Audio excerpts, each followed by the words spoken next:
Compass সিরিয়ালের আমরা আগামী পর্বে দেখতে পারবো।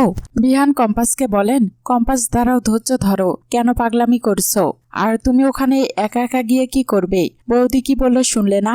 কারা যেন তোমার বাবাকে ওখান থেকে তুলে নিয়ে চলে গেছে। এই ব্যাপারটা তো পুরোটা পুলিশকে বলতে হবে, আর ওদের ধরা তো আমাদের কাজ নয়। আর আমরা তো কোনো বীর বাহাদুর নই যে তোমার বাবাকে ওখান থেকে সারিয়ে নিয়ে চলে আসব। একটু বাদে সকাল হবে, তারপরে আমরা থানায় যাব।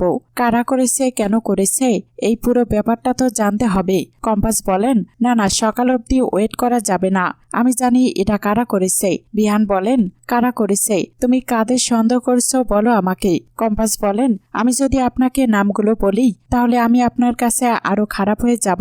আপনার মনে হবে আমি তাদের বিরুদ্ধে অন্যায় অভিযোগ করছি। বিহান বলেন, তুমি আগে থেকে কেন ধারণা করে নিচ্ছ? বলো তো যে আমি কি ভাববো, আমাকে নামগুলো বলো। কম্পাস বলেন, এই সব কিছুর পেছনে অখিলেশ চৌধুরী আর অভিজ্ঞান দত্তের হাত আছে। বিহান বলেন, আমার বাবা? কম্পাস বলেন, হ্যাঁ, আমার বাবার ফর্মুলা নেওয়ার চেষ্টা ওরা আজ থেকে করছে না, দীর্ঘদিন থেকে চেষ্টা করছে, এবং ওদের ওই লোভের জন্যই আমার জীবনটা যে এই জায়গায় এসে দাঁড়িয়েছে।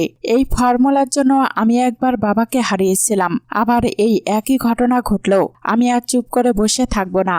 আমার বাবার গায়ে যদি কোনো আঁচও লাগে না, তাহলে আমি অভিজ্ঞান দত্ত অখিলেশ চৌধুরীদের বাঁচতে দেব না। ওরা তো চেনে না আমায়। বিহান বলেন, কম্পাসে বিনা প্রমাণে তুমি কাউকে অ্যাকুজ করতে পারো না। ভুলে যেও না, অখিলেশ চৌধুরী আমার বাবা, তোমার শ্বশুর মশাই। আগে প্রমাণ দাও, তারপর আমি মেনে নেব যে অন্যায় করেছে। কম্পাস বলেন, আপনি বলে দিন কি করে আমি এখন আমার বাবাকে খুঁজে পাবো? মা ওদিকে একা পড়ে আছে। কম্পাস বিহানকে বলেন, আমাকে ডাক্তারের কাছে নিয়ে যেতে হবে না, আমি ঠিক আছি, আমি নিজেকে সামলে রাখছি, ডাক্তারের দরকার নেই। বিহান বলেন, কেন এমন করলে কম্পাস?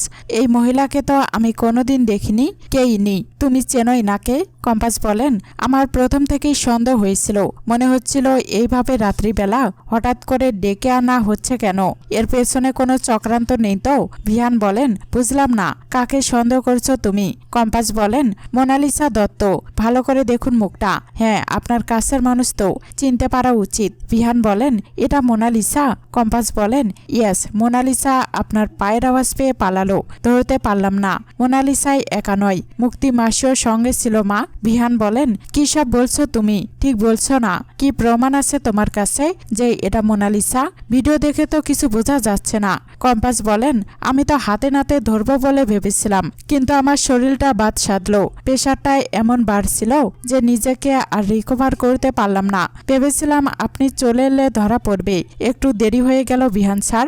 আপনাকেই বলেছিলাম তো আমি প্রমাণ করে দেব ওরা ষড়যন্ত্র করেছে আমার বিরুদ্ধে, আর সেই জন্য আমি একটা ক্যামেরা ফিট করে দিয়েছিলাম ব্যাগে।